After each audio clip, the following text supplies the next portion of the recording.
Good morning. Well, this morning I think I can say that I am late, but perhaps there is no need to apologize, and perhaps there is. It's 10:20.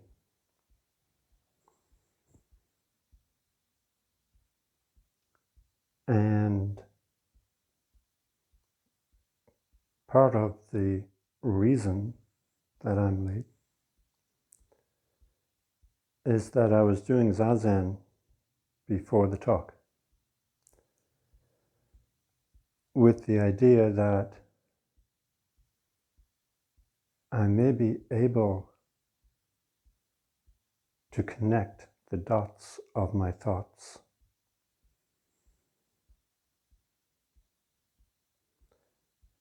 Just sitting, but also thinking, or not really thinking, just trying to see where the connections are. Too many thoughts.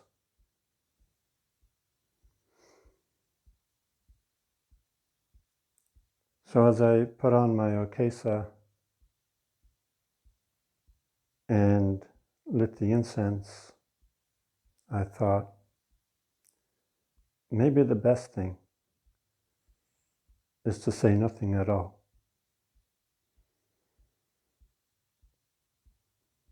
And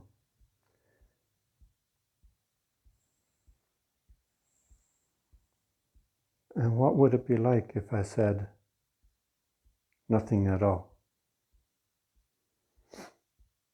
So maybe the best thing is not to say nothing at all. Either way, here I am, and the talk has begun.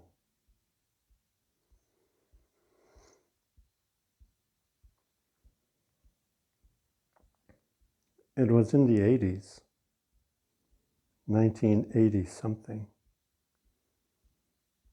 that I first went over to England.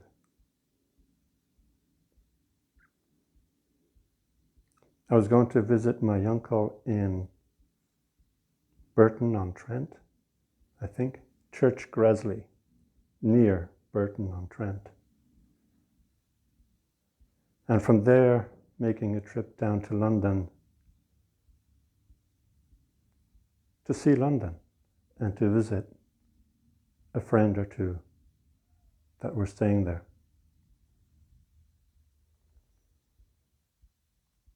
My brother-in-law, same one, asked me if I would bring him back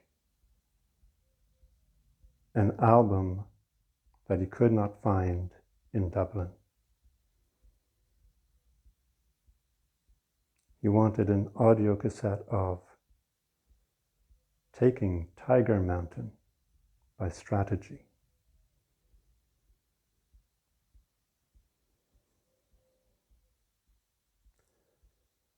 So I went and I visited numerous record shops, including the one that he said, go here. If anybody has it, they will. So nobody had an audio cassette of this album. And one store, it may have been the one that he was directing me to, had a vinyl copy. So that's what I brought him back. Taking Tiger Mountain by Strategy. And I would like to say that my sister and her husband had a dog. And the dog's name was Eno. I was thinking this morning, I might have called the dog Brian but who can say?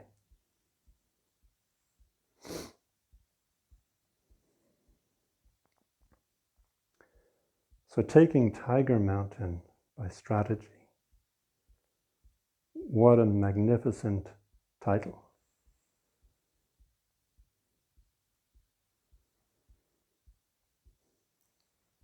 Who doesn't love the idea of mountains?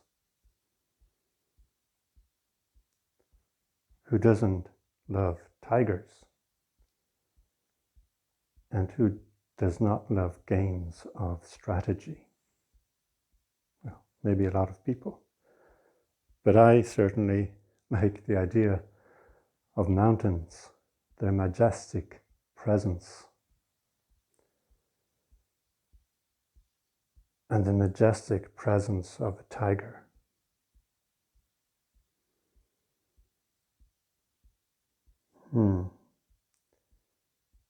And games of strategy. Yeah, I used to dabble in chess. I used to love mathematics.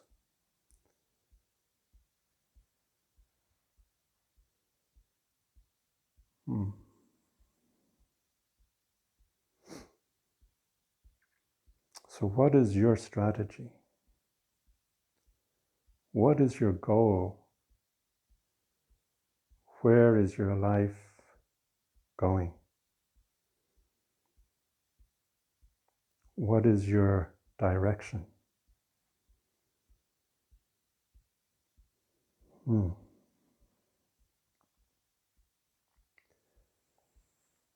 That civilization may not sink. Its great battle lost. Quiet the dog. Tether the pony to a distant post. Our master, Caesar, is in the tent where the maps are spread. His eyes fixed upon nothing, a hand under his head. Like the long-legged fly upon the stream, his mind moves upon silence.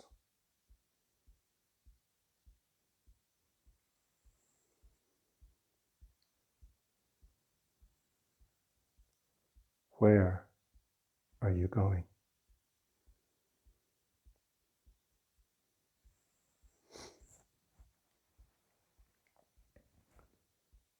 Where is this practice taking you?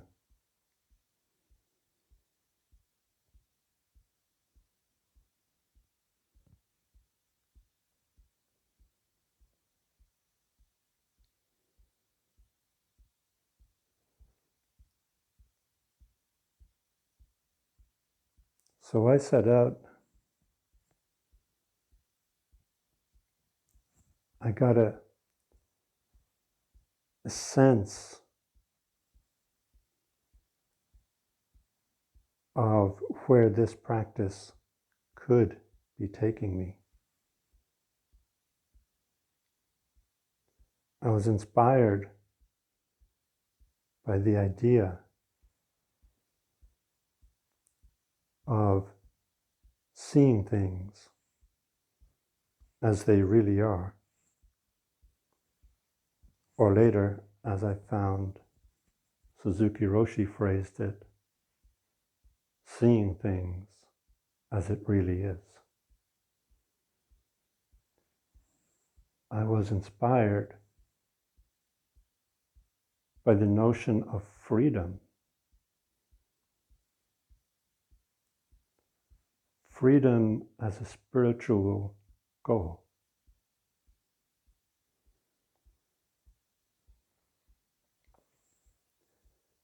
The idea of there being an end or a cessation to dukkha. What if that is really possible? what of that can be?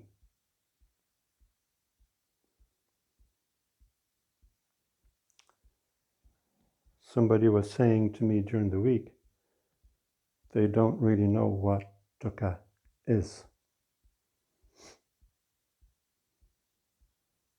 So I thought I'd just say a word or two.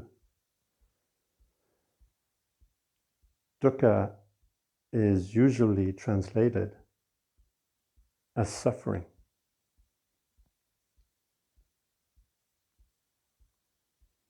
And that can be a good translation,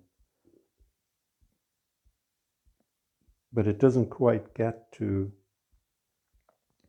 the core meaning.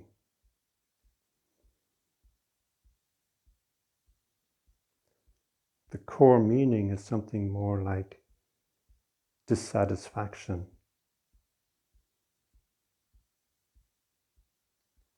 And that dissatisfaction can be a mild irritant or a profound sorrow.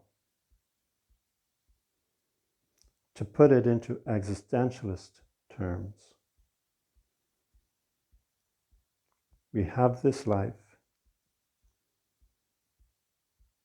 and no matter how good it's going, our enjoyment of it is poisoned by the suffering that we see around us. And our enjoyment of it is sullied by the knowledge that we will have to die, give it up.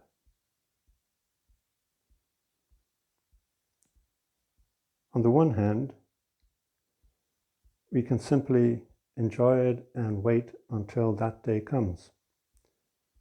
Enjoy it without thought of the fact that sooner or later we will have to give it up.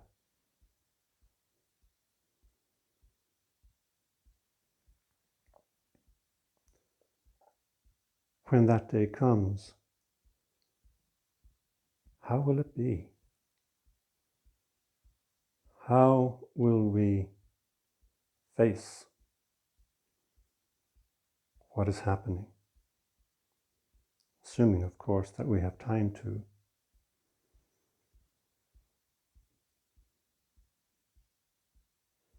So the idea of freedom,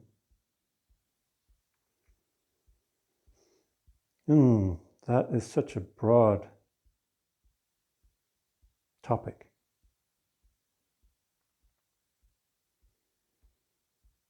But in spiritual terms, it is a freedom from the confinement or limitations of our circumstances. You may remember the quote from Simone de Beauvoir: literature assumes sense and dignity when it makes its appeal to people engaged in projects that enables them to transcend the limitations of their birth.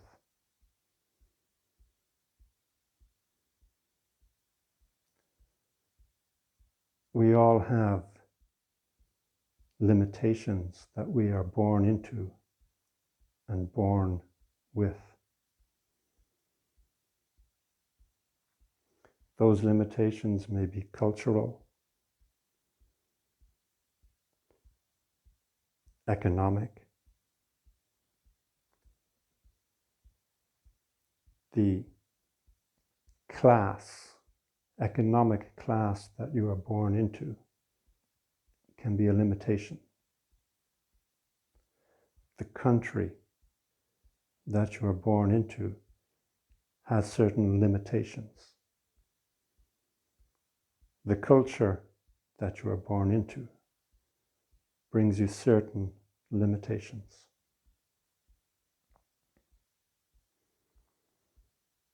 And there may be certain things that you cannot do,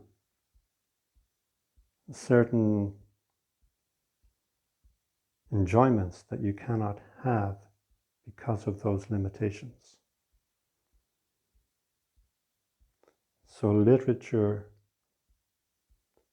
assumes sense and dignity, according to Simone de Beauvoir, when it makes its appeal to people engaged in projects that enables them to go beyond the limitations of their birth.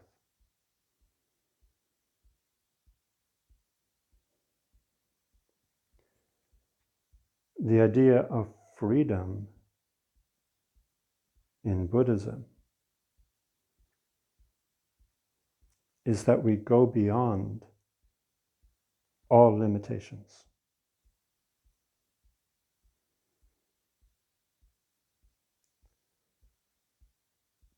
That we go beyond the limitations of conditionality itself by glimpsing in what's called insight, glimpsing the true nature of reality, glimpsing the unconditioned.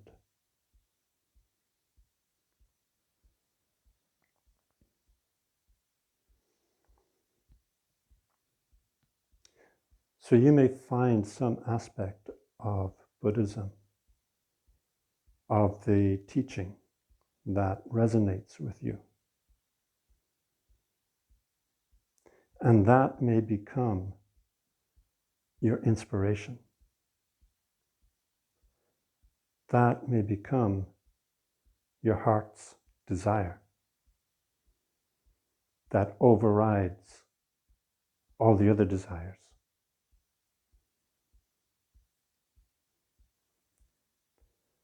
There is a line that we sometimes chant, or frequently chant, I should say, at Zen Center. I vow to taste the truth of the Tathagata's words. That may become your inspiration.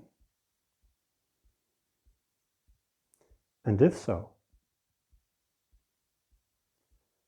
then you will become attuned to strategies that will enable you to move towards that goal.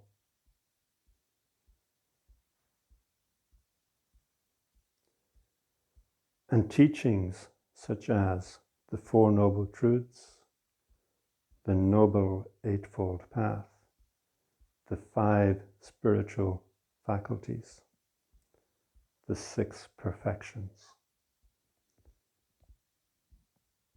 and the 7 Factors of Enlightenment.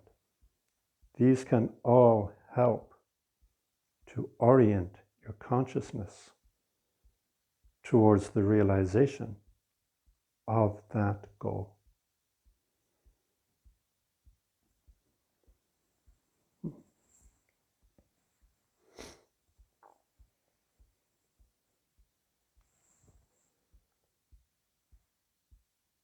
So eventually,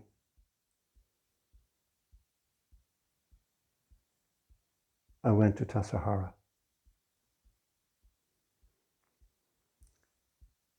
And I remember going into Tassajara. It was in January 97.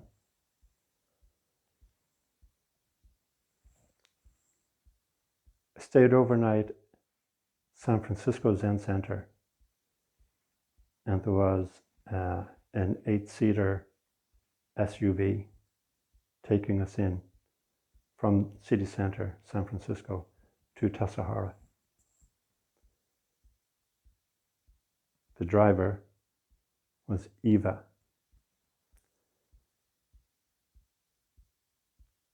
drove us down the road, down out of the city, down the highway, off the highway, over a hill or mountain, and then drove us along a road that I've done many, many times since. Eventually we came to the Tassajara Road, stopped briefly at the Jamesburg house to pick up whatever mail there was for the people inside at Tassajara. And we crossed the mountain on the Tassajara Road. And the mountain was covered in snow. The trees were encrusted with snow and ice, and it was like entering into a wonderland. And then we descended into Tassajara, where it was cold. But the real magic was the roaring river. It was like being at the foot of a big waterfall. The height of the river was practically at ground level with the campus of Tassajara. It was full, it was moving fast, and the sound was everywhere. There was no getting away from it. It filled my senses.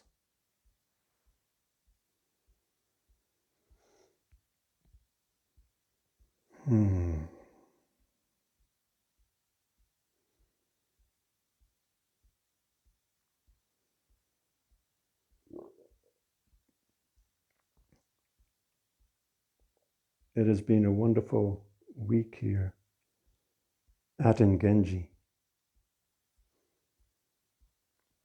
Most of the days have been like summer.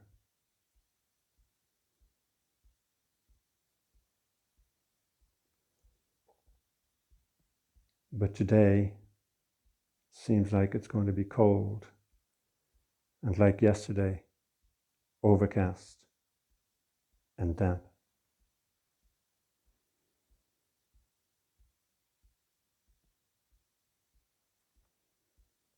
Tassajara.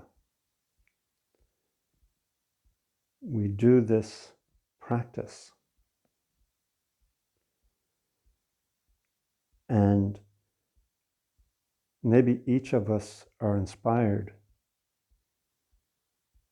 by different notions, different aspects of the teaching. Maybe we go into practice and practice periods with different intentions. But the structure of the practice period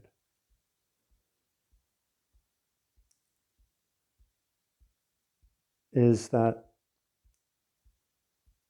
we become freed from all extraneous stuff. We're freed from the usual concerns that are in our fast-paced, busy life. And because of that, we're living a greatly simplified life. And we're also living a very structured life, so that we can bring our attention to what is in front of us.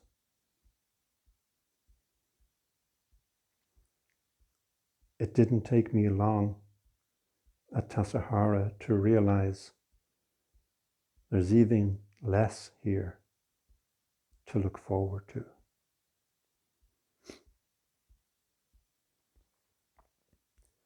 It's more that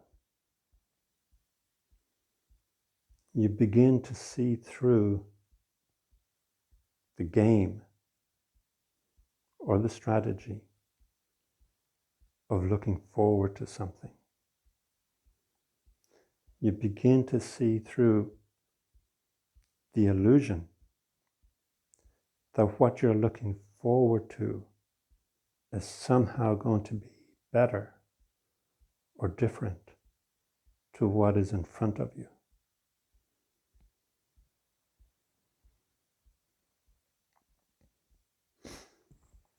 And so we find ourselves in what I'm calling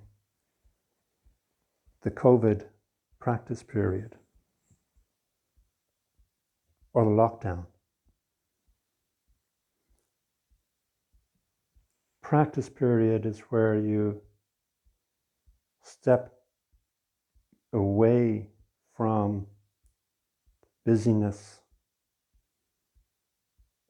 and the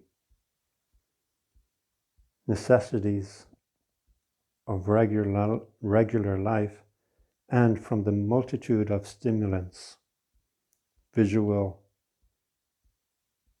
audio, advertising, the demands coming from different angles, different places. Step away from the hustle and bustle so that we can bring our attention and focus more keenly on practice.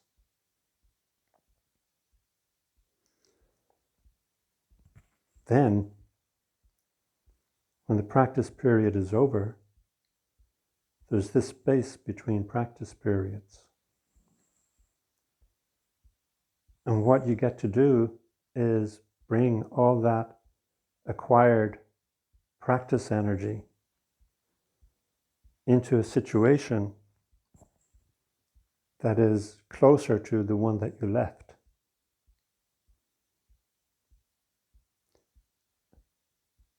And then you go back and do another practice period. And then there is the summer where there is no practice period.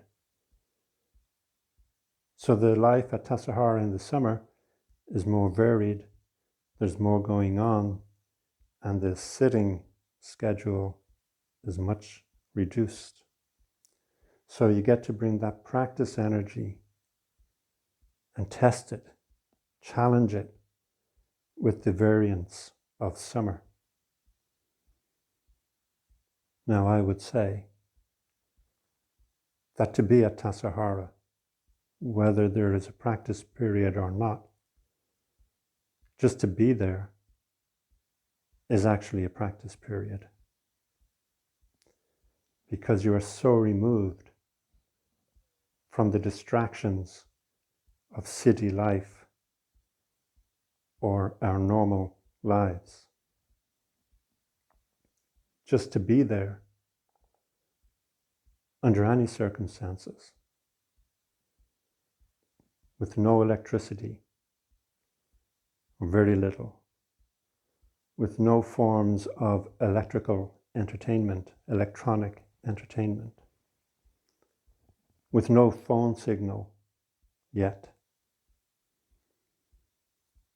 All you can do is come back to nature and what is happening with the trees and the river and the moon and the birds and the stars.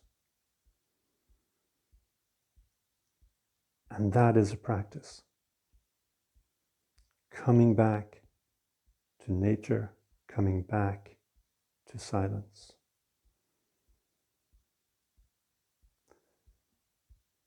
So we do a practice period, and there is this stored up energy, or this accumulation of practice energy. And when the practice period is over, that energy continues.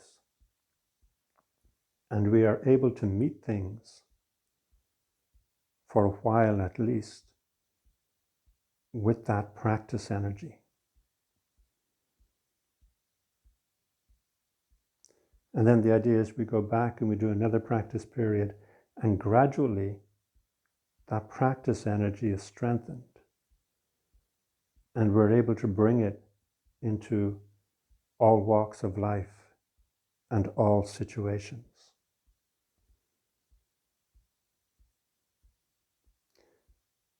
We're able to meet the challenges of life with that practice energy,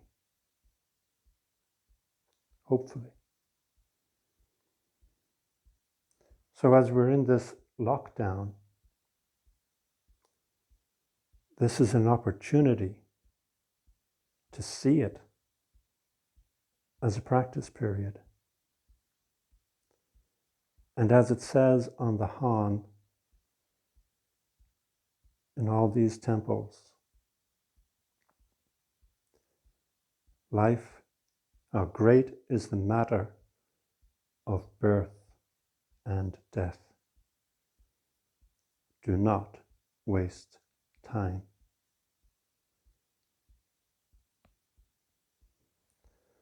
So in Ireland, and I think in other places, they're talking of relaxing the lockdown limitations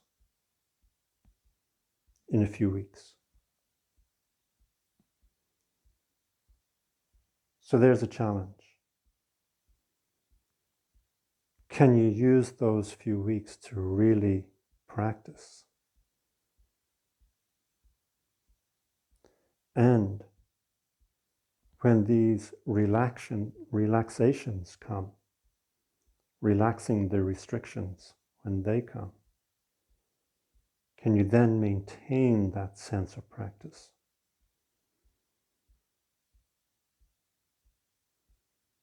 And go on maintaining that sense of practice as the restrictions are lifted more and more. And then perhaps they will notice that this virus is beginning to spread again, so they need to put on the restrictions more rather than less. And so we come in and out of our practice period, or the practice period varies from being strict to not so strict.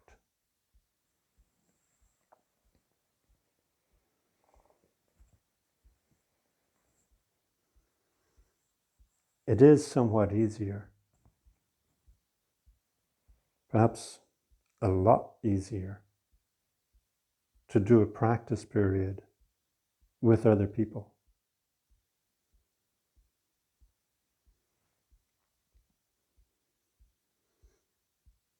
It can be very difficult to formulate and adhere to a structure by yourself.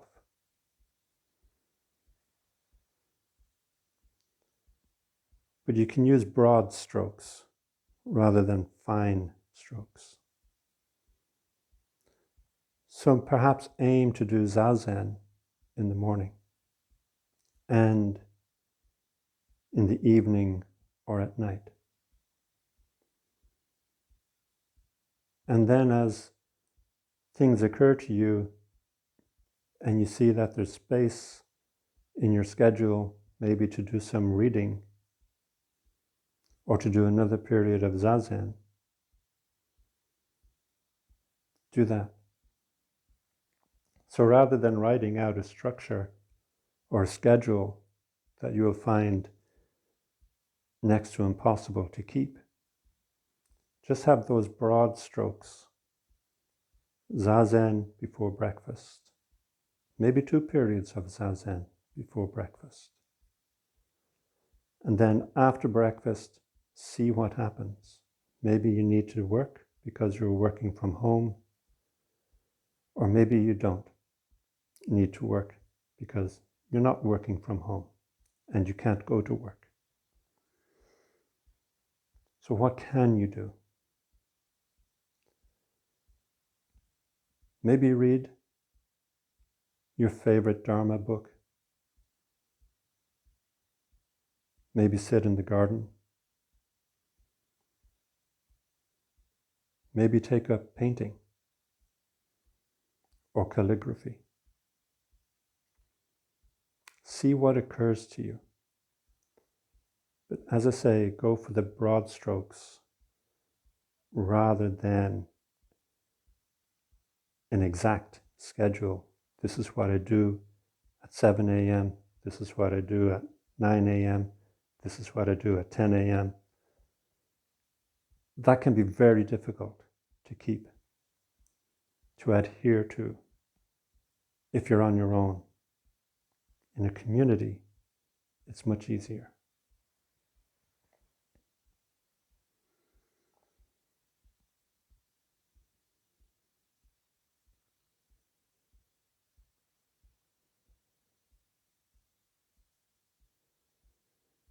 And where is all this practice leading us?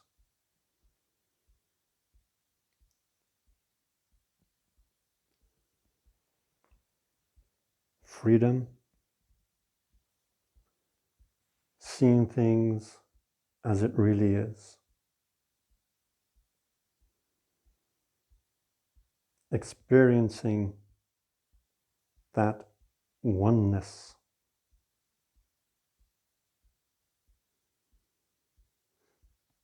And if you do have an experience of that oneness, of that totality, if that is the fulfillment of your strategy and your work is done, then what new direction, what orientation comes after that? What do you do with your newfound freedom?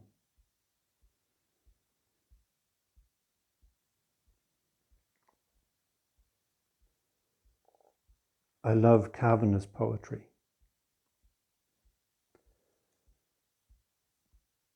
I came back to Ireland after that practice period at Tassajara,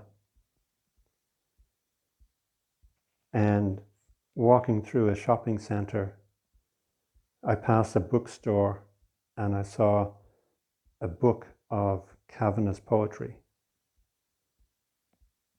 And he being one of my favorite poets in high school or secondary school, I decided to buy this book of his poems. And I took it home and I was reading it. And I was so taken by it that gradually I knew the poems by heart.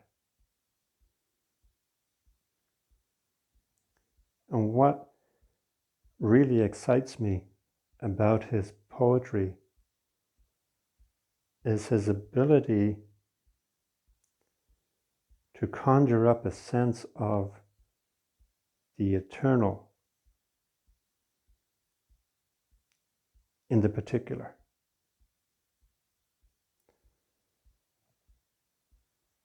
So last week I was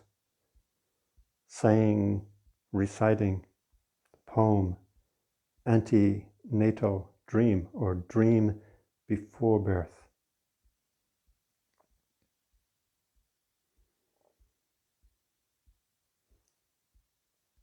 And in saying it, there was a word that I missed. But after I gave the talk and was going about my day, the word came back.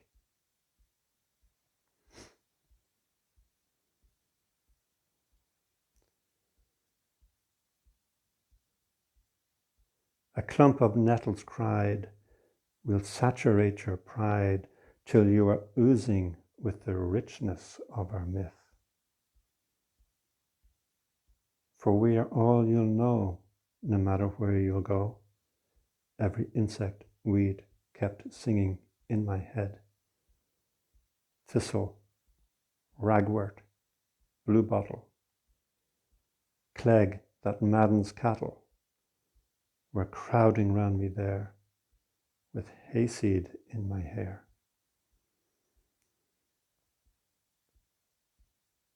A sense of the total in the very particular.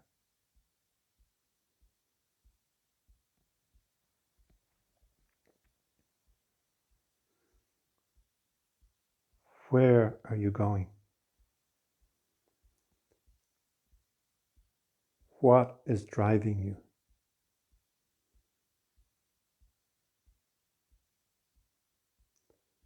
What is your deepest aspirations of practice?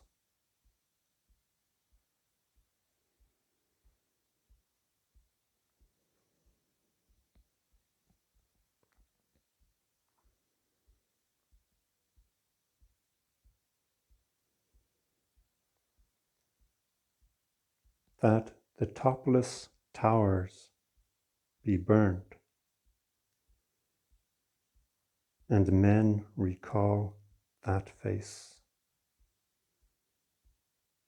Move most gently, if move you must, in this lonely place. She thinks, part woman, 3 parts a child, that nobody looks, while her feet practice a tinker shuffle picked up on the street, like the long-legged fly upon the stream. Her mind moves upon silence.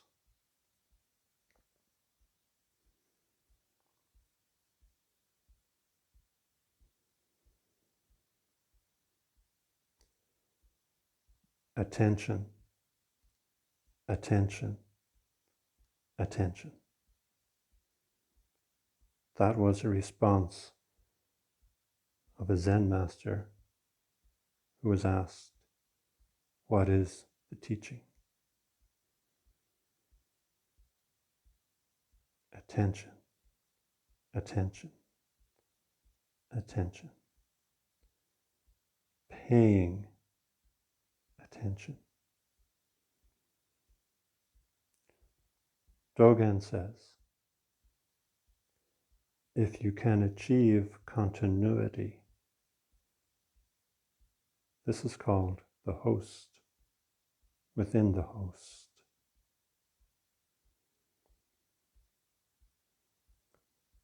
The second host is the totality. And the first host is continuity. Continuity within the relative. Continuity of attention and continuity of intention. Intending to being continuously present. If you can achieve continuity, this is called the host within the host. Like the incense stick planted in the bowl. Continuity is the host within the host. You are just a hair's breadth away from realizing the totality, from seeing things as it really is, if you can achieve continuity. And a practice period is set up to help you achieve continuity.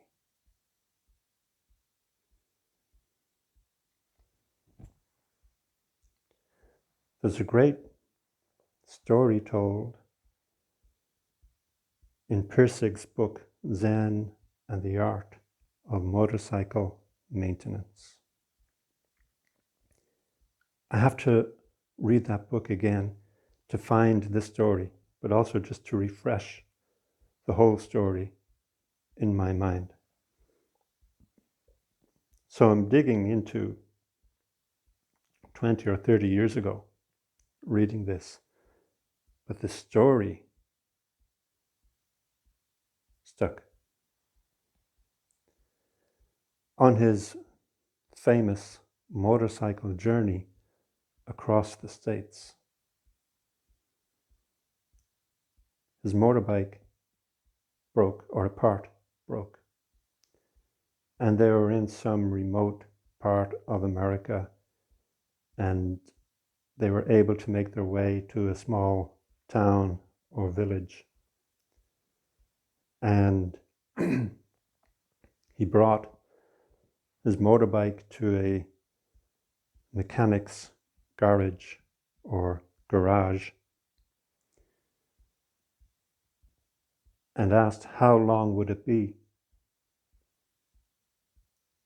to get this part replaced. And perhaps John, who also read Zen and the Art of Motorcycle Maintenance, can refresh this story for me, because I know that you've read it more than once. So he asks in this mechanic's place, how long would it be to get this part? And I said, 3 weeks, maybe more. And Pirsig thinks, wow, that would put us so much off schedule. And then the guy says, but I could repair it for you. And Pirsig says, oh, okay. And he describes how now this is in the 70s, and that's important. He describes how this old man set about welding this thing, piston rod or whatever it was that needed to be repaired, and describes the attention to detail and the patience and the time that it took.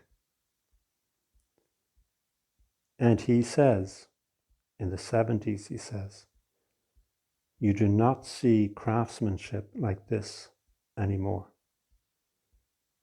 Definitely not in the cities. So the ability to give something, to give a task, that amount of attention and that amount of time, and to have that amount of patience for it, requires a supportive environment.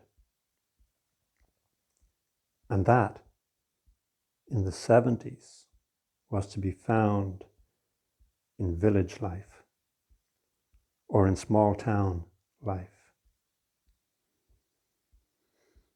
removed from the big cities.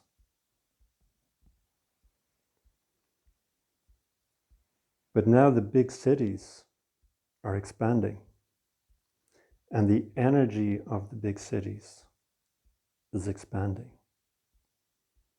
So that instead of having that kind of patience and attention to give to a job, we're much more disposed to replacing it.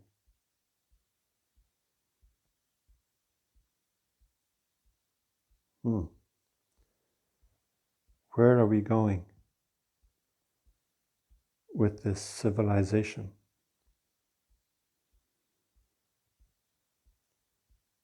What are we losing?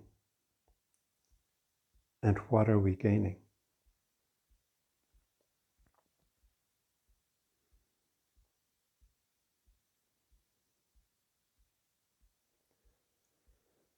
That girls at puberty may find the first Adam in their thoughts. Shut the door to the Pope's chapel. Keep those children out. Up there, upon the scaffolding, reclines Michelangelo, with no more sound than the mouse makes. His hand moves to and fro. Like the long-legged fly upon the stream, his mind moves upon silence.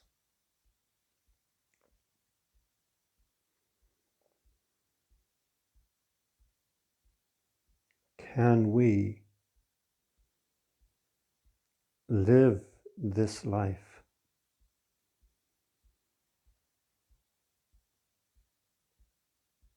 in such a way that everything we do is brought into the domain of our practice? Can our practice become so large that it includes everything that we do? That when we return to the party of meeting in cafes, of going to cinemas, of traveling in cars and planes, the life of busyness, can we live that life in such a way that the busyness does not fragment our consciousness, but that it becomes included in our practice?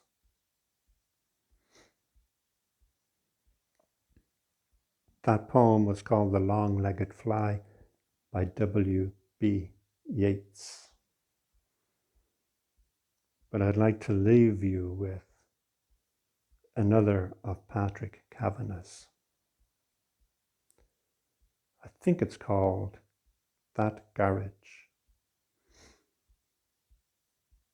The lilacs by the gate, the summer sun again, the swallows in and out of that garage where I am, the sounds of land activity, machinery and gear.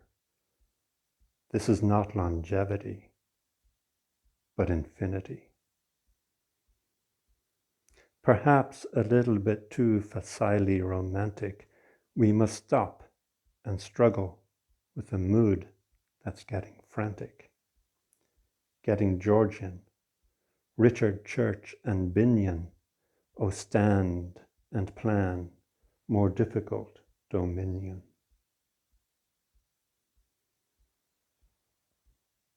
Thank you all very much.